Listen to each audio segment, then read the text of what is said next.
Hello students, नमस्कार। आइए देखते हैं चैप्टर 4 की दूसरी हेडिंग आयनिक या वैद्युत संयोजी आबंध के बारे में। मैं मनीष गुप्ता अपने चैनल में आपका स्वागत करता हूं। तो आइए दोस्तों ध्यान से समझते हैं आयनिक या वैद्युत संयोजी आबंध क्या होते हैं, इनकी क्या विशेषता होती है। आयनिक आबंध विरचन की आयनिक आबंध बनने की कासेल तथा लुईस अवधारणा से यह निष्कर्ष निकलता है कि इस आबंध का विरचन जो है, इस आबंध का बनना जो है, मुख्य रूप से निम्नलिखित तत्वों पर निर्भर करेगा। ठीक है, आयनिक या वैद्युत संयोजन आबंध जो है वह किन किन बातों पर निर्भर करता है, सबसे पहले आपको इसके बारे में बताया जाएगा। ठीक है, तो पहला बात जो है वह यह है कि उदासीन परमाणु से संबंधित धनायनों एवं ऋणायनों के बनने की सरलता।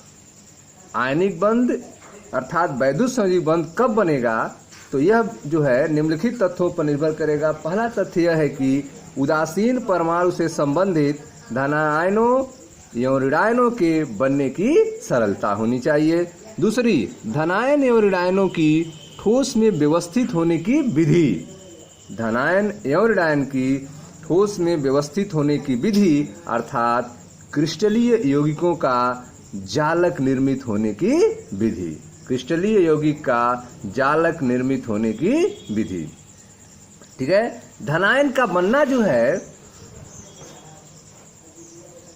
धनायन का बनना आयनीकरण अर्थात उदासीन परमाणु से एक या एक से अधिक इलेक्ट्रॉन का निष्कासन द्वारा संपन्न होता है। धनायन कैसे बनता है, तो धनायन का बनना जो है आयनीकरण प्रोसेस के द्वारा होता है, अर्थात उदासीन परमाणु में से एक या एक से अधिक इलेक्ट्रॉनों का निष्कासन के द्वारा संपन्न होता है। इसी प्रकार उदासीन परमाणु द्वारा इलेक्ट्रॉन ग्रहण करने से ऋणायन प्राप्त होते हैं। ठीक है, आप पढ़ रहे हैं आयनिक या वैद्युत संयोजी आबंध के बारे में। आपको बताया गया कि आयनिक आबंध का बनना जो है वह कासेल तथा लुईस अवधारणा से यह निष्कर्ष निकलता है कि इस आबंध का विरचन मुख्य रूप से निम्नलिखित तत्वों पर निर्भर करता है। पहला तथ्य यह है कि उदासीन परमाणु से संबंधित धनायनों एवं ऋणायनों के बनने की सरलता होनी चाहिए। दूसरी, धनायनों एवं ऋणायनों की ठोस में व्यवस्थित होने की विधि अर्थात क्रिस्टलीय यौगिकों का जालक निर्मित होने की विधि। ठीक है, तो देखते हैं धनायन और ऋणायन कैसे बनते हैं, फिर हम लोग देखेंगे क्रिस्टलीय यौगिकों का जालक निर्मित होने की विधि के बारे में।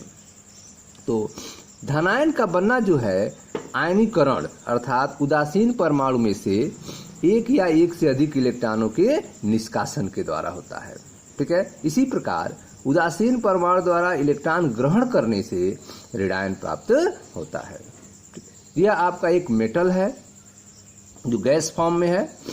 ठीक है, कोई M है जो गैस फॉर्म में है, इससे एक इलेक्ट्रॉन निकल रहे हैं, M प्लस गैस हो गया, एक इलेक्ट्रॉन बाहर हो गया, जो एनर्जी लगा उसको आयनन एंथैल्पी कहते हैं। ठीक है, यहाँ पे आयनन हुआ जिससे धनायन आपको प्राप्त हुआ। दूसरा आप देख रहे हैं कि यह एक गैस है जो इलेक्ट्रॉन को ऐड किया कर रहा है और X माइनस, ठीक है, X माइनस बन रहा है, ऋणायन बन रहा है। जो एनर्जी यूज हुई उसे इलेक्ट्रॉन लब्ध एंथैल्पी कहते हैं, जो एनर्जी बाहर निकली उसे इलेक्ट्रॉन लब्ध एंथैल्पी कहते हैं। तो जब किसी तत्व से, जब किसी एलिमेंट से इलेक्ट्रॉन बाहर निकलता है तो जो हीट चेंज होता है उसे आयनन एंथैल्पी कहा जाता है। ठीक है, और जब किसी तत्व या एलिमेंट से इलेक्ट्रॉन ऐड होता है तो जो हीट चेंज होता है उसे इलेक्ट्रॉन लब्ध एंथैल्पी कहा जाता है। ठीक, अब यह जो धनायन और ऋणायन बने हैं M प्लस और X माइनस, ये आपस में ऐड होके MX सॉलिड बन जाएंगे। अगर हम NaCl का ही बनना उदाहरण लें, सोडियम क्लोराइड का बनना, तो यहाँ पे सोडियम जो होगा वो M की जगह होगा, सोडियम गैस के रूप में होना चाहिए। तो सोडियम से एक इलेक्ट्रॉन निकलेगा तो Na प्लस इलेक्ट्रॉन हो जाएगा, आयन एंथैल्पी। क्लोरीन होगा, क्लोरीन में एक इलेक्ट्रॉन ऐड होगा तो क्लोराइड बन जाएगा, Cl माइनस बन जाएगा। उसके बाद Na प्लस और Cl माइनस आपस में जुड़कर NaCl बनाएंगे जो सॉलिड स्टेट में होगा। ठीक है, तो यह पहला हो गया कि उदासीन परमाणु से संबंधित धनायन और ऋणायन के बनने की सरलता। ठीक है, कि उदासीन परमाणु से पहले धनायन और ऋणायन बनेंगे। दूसरा क्या था, धनायन और ऋणायनों की ठोस में व्यवस्थित होने की विधि। जो धनायन और ऋणायन बने हैं उनकी ठोस में व्यवस्थित होने की विधि, अर्थात क्रिस्टलीय यौगिकों का जालक निर्मित होने की विधि। आइए इसको देखते हैं। इलेक्ट्रॉन लब्धि एंथैल्पी, इलेक्ट्रॉन लब्धि enthalpy delta H e g gas प्रावस्था में परमाणु द्वारा एक इलेक्ट्रॉन ग्रहण करने के फलस्वरूप होने वाला एंथैल्पी परिवर्तन है। इलेक्ट्रॉन लब्ध एंथैल्पी क्या होता है, तो इलेक्ट्रॉन लब्ध एंथैल्पी अर्थात डेल्टा इजी जो है वह गैस प्रावस्था में परमाणु द्वारा एक इलेक्ट्रॉन ग्रहण करने के फलस्वरूप होने वाला एंथैल्पी परिवर्तन होता है। ठीक है, इलेक्ट्रॉन लब्धि प्रक्रिया उष्माशोषी अथवा उष्माक्षेपी हो सकती है। ठीक है, इलेक्ट्रॉन गेन एंथैल्पी जो है यह उष्माशोषी भी हो सकती है, उष्माक्षेपी भी हो सकती है। दूसरी ओर आयनन जो है सदैव उष्माशोषी ही होता है। आयनन एंथैल्पी जो है वह सदैव क्या होगा, उष्माशोषी ही होता है। इलेक्ट्रॉन लब्धि के फलस्वरूप होने वाला ऊर्जा परिवर्तन, इलेक्ट्रॉन लब्धि के फलस्वरूप होने वाला ऊर्जा परिवर्तन का ऋणात्मक मान इलेक्ट्रॉन बंधुता होता है। इलेक्ट्रॉन बंधुता क्या होता है, इलेक्ट्रॉन लब्धि के फलस्वरूप होने वाला ऊर्जा परिवर्तन का ऋणात्मक जो मान आएगा वह इलेक्ट्रॉन बंधुता होता है, इलेक्ट्रॉन एफिनिटी होती है। ठीक है, अतः यह स्पष्ट है कि आयनिक आबंध, जो आयनिक आबंध होते हैं वे निम्न आयनन एंथैल्पी, आयनिक आबंध निम्न आयनन एंथैल्पी तथा अपेक्षाकृत निम्न इलेक्ट्रॉन लब्धि एंथैल्पी वाले तत्वों के बीच अधिक सरलता से बनते हैं। ठीक है, तो आयनिक बंध किनके बीच में बनेंगे, आयनिक बंध ऐसे तत्वों के बीच में बनेंगे जिनमें निम्न आयनन एंथैल्पी होगा, कम आयनन एंथैल्पी होगा और अपेक्षाकृत कम इलेक्ट्रॉन लब्धि एंथैल्पी होगा। ऐसे तत्वों को मिलने से सरलता से आयनिक बंध अर्थात वैद्युत संयोजी बंध बनते हैं। ठीक है, आप पढ़ रहे हैं आयनिक या वैद्युत संयोजी बंध के बारे में। ठीक है, आपको बताया गया कि आयनिक आबंध का बनना जो है, आयनिक आबंध का विरचन की कासेल तथा लुईस अवधारणा से, आयनिक आबंध विरचन की कासेल तथा लुईस अवधारणा से यह निष्कर्ष निकलता है कि इस आबंध का विरचन मुख्य रूप से निम्नलिखित तथ्यों पर निर्भर करेगा। आयनिक आबंध का बनना जो है मुख्य रूप से निम्नलिखित बातों पर निर्भर करेगा। पहला जो है, पहला यह कि उदासीन परमाणु से संबंधित धनायनों एवं ऋणायनों के बनने की सरलता होनी चाहिए। उदासीन परमाणु से संबंधित धनायनों एवं ऋणायनों के बनने की सरलता। और दूसरी जो बात है वो यह है कि धनायनों एवं ऋणायनों की ठोस में व्यवस्थित होने की विधि, धनायनों एवं ऋणायनों की ठोस में व्यवस्थित होने की विधि अर्थात क्रिस्टलीय यौगिक का जालक निर्मित होने की विधि। ठीक है, अब आइए इन दोनों बातों को समझते हैं। तो पहला जो आपने पढ़ा धनायन और ऋणायन के बारे में, तो उसको ध्यान से देखें। धनायन का बनना अर्थात आयनीकरण, धनायन का बनना आयनीकरण अर्थात उदासीन परमाणु में से एक या एक से अधिक इलेक्ट्रॉनों के निष्कासन द्वारा संपन्न होता है। इसी प्रकार उदासीन परमाणु द्वारा इलेक्ट्रॉन ग्रहण करने से ऋणायन प्राप्त होता है। जैसे यह एक उदासीन परमाणु है यम गैस, इससे एक इलेक्ट्रॉन जो है बाहर निकला और आपको एक धनायन प्राप्त हुआ। ठीक है, जो ऊर्जा चेंज हुई उसे एंथैल्पी, आयनन एंथैल्पी कहा जाता है। यह कोई उदासीन गैस है, इस पर एक इलेक्ट्रॉन ऐड हो रहा है और X माइनस प्राप्त हो रहा है, इसकी जो एनर्जी चेंज हुई उसे इलेक्ट्रॉन लब्धि एंथैल्पी करते हैं। अब यह धनायन और ऋणायन आपस में जुड़ जाएंगे और आपका आयनिक बंध बना हुआ कंपाउंड प्राप्त हो जाएगा। इलेक्ट्रॉन लब्धि एंथैल्पी क्या होती है, ध्यान से समझें। इलेक्ट्रॉन लब्धि एंथैल्पी अर्थात डेल्टा एच इलेक्ट्रॉन गेन।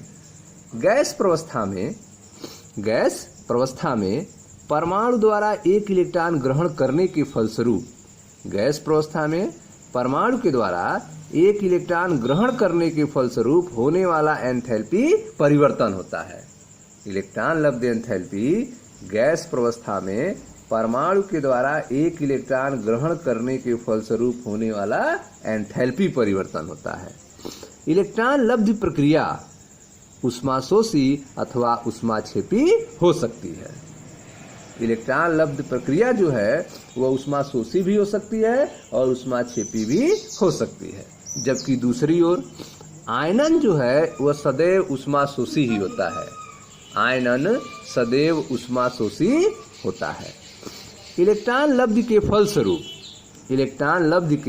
फलस्वरूप होने वाला ऊर्जा परिवर्तन, इलेक्ट्रॉन लब्ध के फलस्वरूप होने वाला ऊर्जा परिवर्तन का ऋणात्मक मान इलेक्ट्रॉन बंधुता होता है। इलेक्ट्रॉन लब्ध के फलस्वरूप होने वाला ऊर्जा परिवर्तन का ऋणात्मक मान जो है वह इलेक्ट्रॉन बंधुता होता है। ठीक है।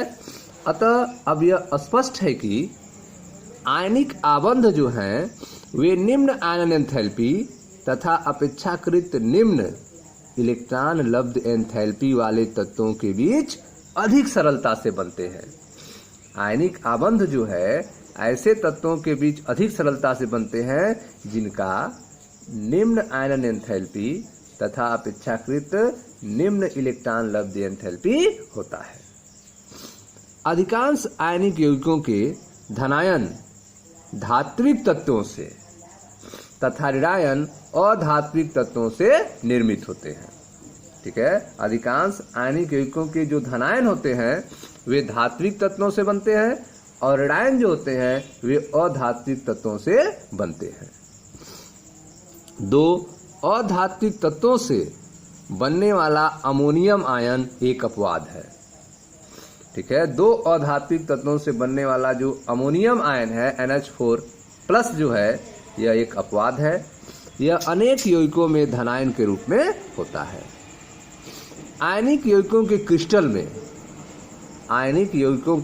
क्रिस्टल में धनायन तथा ऋणायन त्रिविमीय रूप में 3D रूप में नियमित रूप से व्यवस्थित रहते हैं। आयनिक यौगिकों के क्रिस्टल में धन आयन तथा ऋण आयन त्रिविमीय रूप में 3D स्ट्रक्चर में नियमित रूप से व्यवस्थित रहते हैं। ये आयन कुलामी अन्योन्य बलों द्वारा परस्पर जुड़े रहते हैं।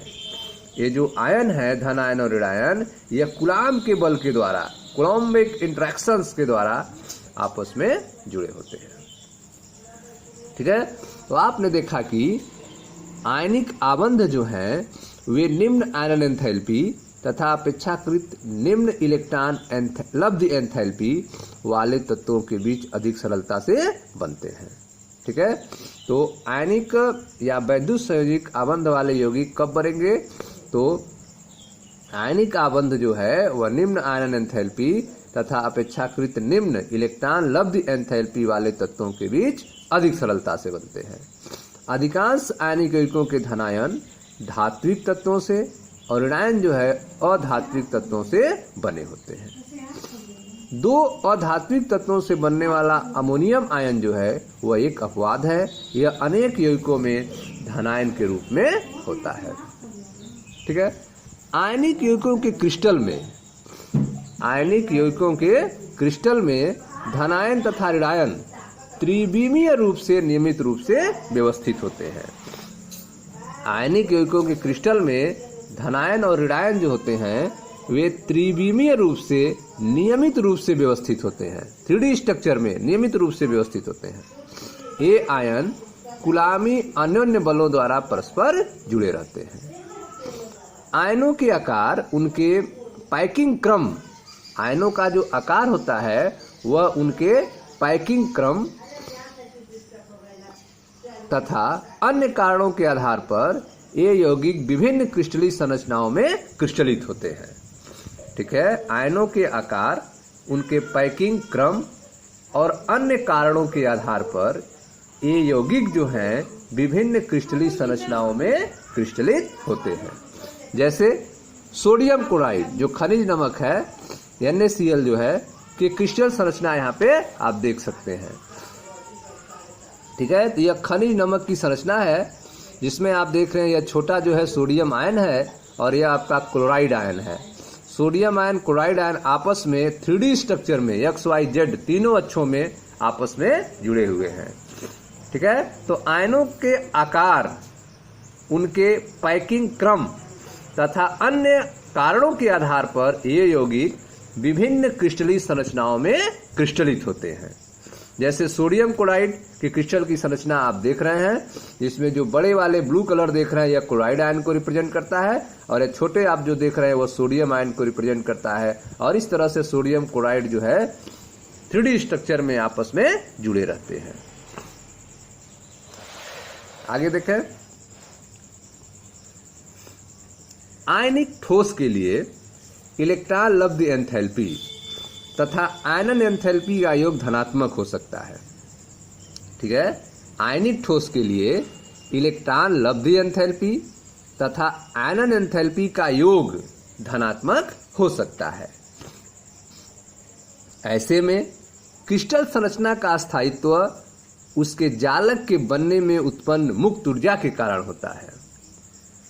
ठीक है, आयनिक ठोस के लिए इलेक्ट्रॉन लब्ध एंथैल्पी तथा आयनन एंथैल्पी का योग जो है धनात्मक हो सकता है। इस परिस्थिति में ऐसे में क्रिस्टल संरचना का जो स्टेबिलिटी होता है, क्रिस्टल संरचना का जो स्थायित्व है, यह उसके जालक के बनने में उत्पन्न मुक्त ऊर्जा के कारण होता है।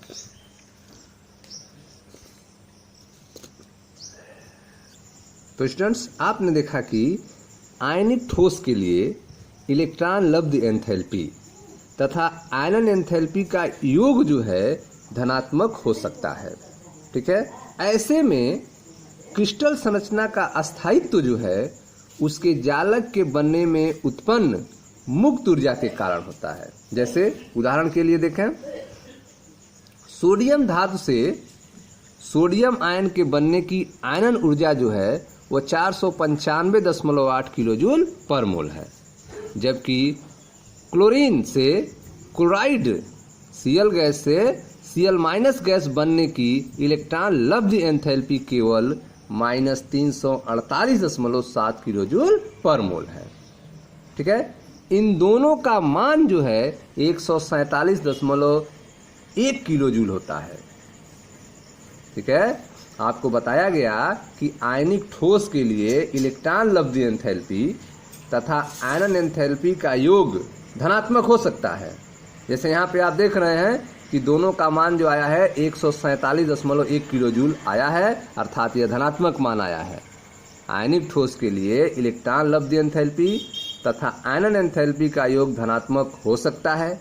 ऐसे में क्रिस्टल संरचना का स्थायित्व जो है उसके जालक के बनने में उत्पन्न मुक्त ऊर्जा के कारण होता है। जैसे सोडियम धातु से सोडियम आयन के बनने की आयनन ऊर्जा 495.8 किलोजूल पर मोल है, जबकि Cl गैस से Cl- बनने में इलेक्ट्रॉन लब्ध एंथैल्पी केवल -348.7 किलोजूल पर मोल है। अतः इन दोनों का मान जो है वो प्लस में 147.1 किलोजूल होता है। यह परिमाण जो है, यह वैल्यू जो है सोडियम क्लोराइड के विरचन जालक एंथैल्पी का मान अर्थात -788 जूल की अपेक्षा अधिक प्रतिपूरित होती है। ठीक है, तो यह जो वैल्यू आई है 147.1 किलो जूल है, यह परिमाण जो है सोडियम क्लोराइड के विरचन जालक एंथैल्पी के मान जो होता है -788 जूल की अपेक्षा अधिक प्रतिपूर्ति होती है। इसी कारण जो है, इसी प्रकार संपूर्ण प्रक्रमों से प्राप्त होने वाली ऊर्जा शोषित ऊर्जा से कहीं अधिक होती है। ठीक है, इस प्रकार संपूर्ण प्रक्रम से प्राप्त होने वाली ऊर्जा जो है वह शोषित ऊर्जा से कहीं अधिक होती है। अतः किसी आयनिक यौगिकों के स्थायित्व, किसी आयनिक यौगिकों के अस्थायित्व का गुणात्मक मान उस यौगिक के विरचन जालक एंथैल्पी के ऊपर निर्भर करती है। किसी आयनिक यौगिक के अस्थायित्व का गुणात्मक मान जो है वह उस यौगिक के विरचन जालक एंथैल्पी के ऊपर निर्भर करती है, न कि गैसीय अवस्था में उस आयनिक स्पीशीज द्वारा ऑक्टेट प्राप्ति पर। ठीक है। तो इस तरह से आपने देखा कि किसी आयनिक यौगिक के स्थायित्व का गुणात्मक मान जो है वह उस यौगिक के विरचन जालक एंथैल्पी के ऊपर निर्भर करती है। जो आयनिक यौगिक है उसकी स्टेबिलिटी क्या होगी, उसका स्थायित्व क्या होगा, उसका गुणात्मक मान जो है उस यौगिक के विरचन जालक एंथैल्पी के ऊपर निर्भर करता है, न कि गैसीय अवस्था में उस आयनिक स्पीशीज द्वारा ऑक्टेट प्राप्ति पर। चूंकि आयनिक यौगिकों के विरचन में बनने में जालक एंथैल्पी महत्वपूर्ण भूमिका निभाती है। अतः आइए हम इस विषय में कुछ और जानकारी प्राप्त करें कि जालक एंथैल्पी क्या होती है। ठीक है, तो जालक एंथैल्पी के बारे में, जालक ऊर्जा के बारे में, ठीक है, आपको नेक्स्ट वीडियो में हम बताएंगे। मिलते हैं नेक्स्ट वीडियो में। मैं मनीष गुप्ता अपने चैनल में आपका स्वागत करता हूं। आप वीडियो को लाइक करें, शेयर करें, चैनल को सब्सक्राइब करें। ठीक है स्टूडेंट्स, तो इस तरह से आपने देखा कि आयनिक ठोस के लिए इलेक्ट्रॉन लब्ध एंथैल्पी तथा आयनन एंथैल्पी का योग जो है धनात्मक हो सकता है। ऐसे में क्रिस्टल जालक का स्थायित्व जो है उसके जालक के बनने में उत्पन्न मुक्त ऊर्जा के कारण होता है। जैसे सोडियम क्लोराइड के बनने में आपने देखा कि सोडियम धातु से सोडियम आयन बनने के लिए आयनन ऊर्जा का जो मान आएगा वो 495.8 किलोजूल पर मोल आता है। जबकि Cl गैस से Cl माइनस बनने की इलेक्ट्रॉन लब्ध एंथैल्पी केवल -348.7 किलोजूल पर मोल होती है। इन दोनों का मान 147.1 किलोजूल होता है। यह परिणाम जो है, यह वैल्यू जो है सोडियम क्लोराइड के विरचन जालक एंथैल्पी के मान अर्थात -788 जूल की अपेक्षा अधिक प्रतिपूर्ति होती है। यह मान क्या है, उससे तुलना में अधिक है। इसी प्रकार संपूर्ण प्रक्रम से प्राप्त होने वाली ऊर्जा शोषित ऊर्जा से कहीं अधिक होती है।